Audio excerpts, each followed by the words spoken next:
So, the funny thing about following Cheryl's great presentation is that she came in and said, okay, it's a lull right before the lunch. And I'm sure a lot of you thinking, okay, another presentation and then we can eat. So hopefully this will be a little more entertaining and interesting to you guys and compensate for the fact that I'm holding you between you and your next meal. So what I want to talk about is what the world can learn from China. And most importantly, as we're all sitting here in this room, I also want to talk about, as you chief strategists within your organization, what your organization can certainly learn from you with your experience here in China. So why am I talking about such a broad topic? As I looked at the speaker panel as I was preparing for this presentation and looking across all the different audience members here, we all come from different industries. And we all have different challenges, different things we're focusing on, but I can say we probably all want the same thing. As you probably have heard, China just surpassed the US as the world's largest consumer market. Now that's huge opportunities for us and for our companies, and I think we all want to see how we can maximize on the world's largest consumer market. I'll just talk very briefly about my own industry at Boehringer Ingelheim, the 13th largest and fastest growing pharmaceutical company in the world.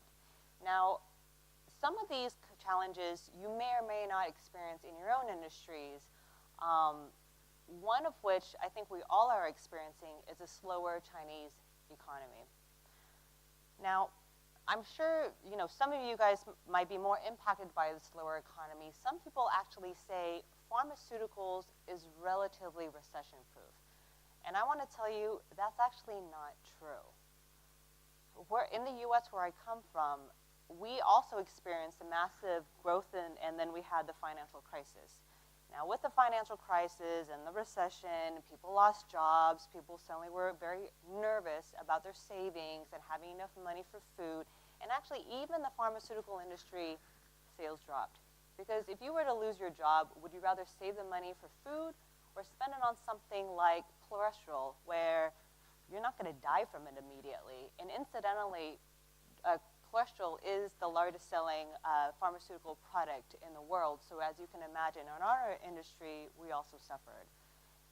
Also, within our particular industry, maybe for you guys too, the government has been a little less friendly to multinational companies.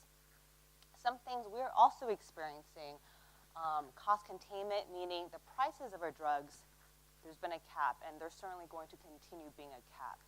We're having a harder time getting access of our products into hospitals right now. We certainly, all of us I'm sure, have a lot of local competitors that are faster and cheaper and have maybe better guangxi than some of our companies.